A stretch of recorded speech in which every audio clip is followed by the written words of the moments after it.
Extensos materiais, capítulo 6, flexão. O objetivo aqui do capítulo é a gente estudar as vigas, aprender a fazer os diagramas, que nós vamos analisar aqui, os diagramas de corpo livre, as funções de resposta de carregamento. Nós vamos ter aqui o carregamento em verde, em laranja, amarelo as reações. Passando aqui a gente vai ter o cisalhamento, que vai ser esse sistema em rosa, e também o diagrama de momento para a gente, tá bom? Basicamente, nós vamos estudar as forças internas e externas da viga e como é que vai acontecer aqueles gráficos, como é que nós vamos fazer aqueles gráficos. Bom, primeira coisa aqui que são vigas, né, são elementos longos e retos que suportam cargas perpendiculares. O que seriam cargas perpendiculares ao eixo? Seria você em cima desta viga aqui, tá? As vigas, gente, como é que funciona na sua casa lá? Você tem um sistema mais ou menos assim. Você tem a laje, as vigas que estão aqui, ó. Tem uma viga em cima de parede, e os pilares. Como é que é o fluxo de carga que acontece? Você vai ter a laje, que é onde nós estamos, ou o segundo andar, etc. Tal. Ele é um sistema que transfere o carregamento para as vigas. As vigas transferem o carregamento para os pilares. E esse pilar transfere o carregamento para o solo. Aqui tem um negócio que chama-se sapatas. Vocês já devem ter visto isso quando começa a construção lá. Eles furam um buracão, né? E por que são esses buracões? Vamos analisar em função de área, né? O que acontece? Os pilares sempre são menores. O pilar está interno aqui, né? Ele sempre é menor do que as sapatas. Se eu pego um carregamento lá de cima da laje, que são as pessoas, etc. e tal, a sala, o sofá, e descarrego numa estrutura de concreto armado, o mais próximo do centroide possível, e depois ele passa para um negócio que é um bloco muito maior, o que vai acontecer com a tensão no sistema? Aqui eu tenho uma tensão maior, que quando você passa para uma área maior, essa tensão vai diminuindo para chegar até no solo, né? Que é terra, estrutura de terra, etc. e tal. E essa terra ela conseguir suportar todo o carregamento. Então é isso, é como se fosse para distribuição de carregamento mesmo. A tensão aqui na sapata, como a área é muito maior, a tensão vai ser muito menor. Bom, então o objetivo aqui é fazer os diagramas, né, as funções, as equações também, né? E depois determinar também o que é positivo e o que é negativo. Bom, primeiro vamos entender o que acontece dentro do nosso sistema aqui. Eu vou ter forças internas na minha estrutura, né? Quando eu carrego perpendicularmente à viga, isso aqui é uma viga I, tá bem? Que é muito usada na construção metálica. A gente vai ter uma parte superior dela que vai ser comprimida e outra parte que vai ser tensionada. Esses resumos de forças internas é que vão causar o momento na minha estrutura. Esse vídeo aqui é de Efficient Engineering, ele tá no sistema aí, nas notas de aulas. Eu sugiro até vocês entrarem lá no sistema para monetizar, e ele deve ganhar dinheiro com isso, e é muito bom, tem outros vídeos interessantes. Então o momento vai ser em amarelo, e o shear, que em inglês é cisalhamento, vai ser uma componente que vai ser nessa face e que vai ocasionar o que a gente chama de cortante, tá? Que a gente vai ver depois o que vai ser isso. Vai ser uma correlação entre a reação e a carga aplicada, tá bem? O diagrama de cortante.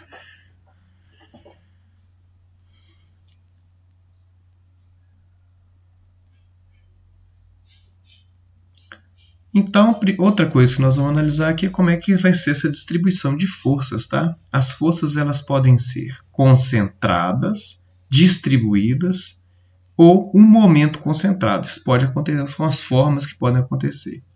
Dentro do sistema de fixação, nós vamos ter pinos, roletes e fixos, ou engastados em português, tá? Percebam que os pinos, eles permitem a rotação. O rolete ele permite a rotação e a translação. Os sistemas fixos, eles não admitem nenhuma movimentação, ele restringe todas as suas estruturas. Então, para a gente demonstrar as restrições, a gente coloca um vetor amarelo. Eu vou ter aqui um vetor centro para a direita, não é isso? Vetor vertical, porque aqui é um rolete como se fosse uma porta, uma dobradiça de uma porta. Ela deixa eu girar, mas não deixa a porta deslocar, né? Para a gente definir a nossa estrutura, só voltar um pouco aqui, que eu não expliquei o último caso que eu queria. No sistema fixo, gente, o que nós vamos ter? Nós vamos ser que nem a prancha do navio pirata. Eu vou ter aqui uma restrição tanto de rotação, tanto de translação nos dois sentidos. E o rolete, né, é que nem que fosse um skate. Você fica em cima do skate, mas se alguém te empurrar, ele desloca, né? Então essas são as características aí desse sistema.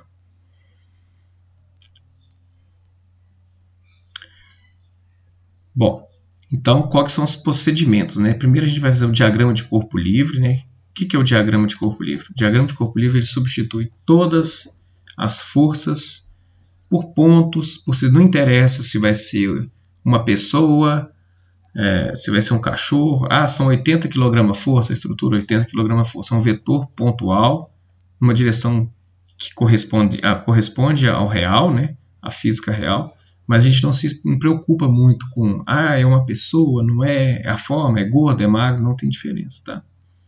É que nem os sistemas aqui, isso aqui pra gente é um pino, isso aqui pra gente é um rolete, ponto final. Então esse para nós é o diagrama de corpo livre. Aí a segunda parte é determinar as forças de reação e os momentos de reação. Isso aí a gente vai usar os cálculos básicos, né, que nós vamos ter de momento, né? E das nossas estruturas. Então é Newton, né? Somatório das forças vertical e horizontal tem que ser igual a zero, e o momento também para determinados pontos específicos, de acordo com as reações, também vai dar zero, que nós vamos ver mais para frente, né? Essas definições. Vamos discutir um pouquinho o que é estaticamente determinado e estaticamente indeterminado. Estaticamente determinado, gente, quando o número de equações incógnitas são as mesmas, então é fácil de calcular, vai ser o objetivo desse vídeo aqui, né, dessa estrutura. Estaticamente indeterminado, aí já me complica. Eu tenho mais reações do que equações de equilíbrio. Aí eu vou ter que prever mais um modelo, né, mais equações, que nem a gente viu de compatibilidade, para propor uma solução para essa estrutura.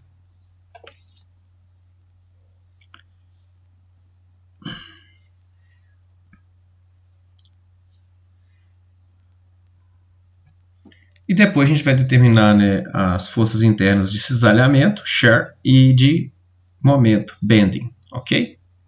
Então esse é o nosso objetivo. Como é que nós vamos utilizar esse procedimento? A gente vai usar aquele mecanismo nosso de corte de seção, tá? A gente corta um ponto e analisa o ponto, no ponto, o que está acontecendo. E para fazer o resto do gráfico, o que nós vamos fazer? A gente vai andando com esse corte até o ponto que nos interessa, né? Mais para frente, que a gente vai determinar toda a estrutura, você vai ver que cada ponto que acontece uma discretização de esforço ou de reação, ele é um ponto importante. Ele vai ter que ser levado em consideração no nosso sistema, né? E agora a parte que é positivo e que é negativo, né? Bom, nesse sistema, a gente tem que entender que toda a carga que é para baixo ela é convencionada positiva, tá bem?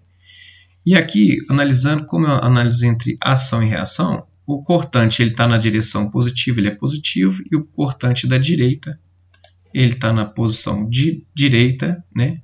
Ao contrário, ele vai ser um cortante negativo. Eu prefiro analisar isso pelos gráficos, que nem nós vamos fazer posteriormente. Eu acho que fica um pouco mais inteligível do que essas convenções de sinais, tá? Mas existem essas convenções. Convenção de momento positivo e momento negativo.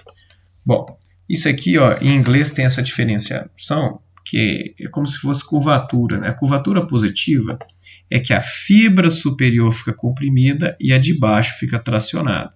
A negativa, a fibra superior fica tracionada e o de baixo comprimido. Tá bem?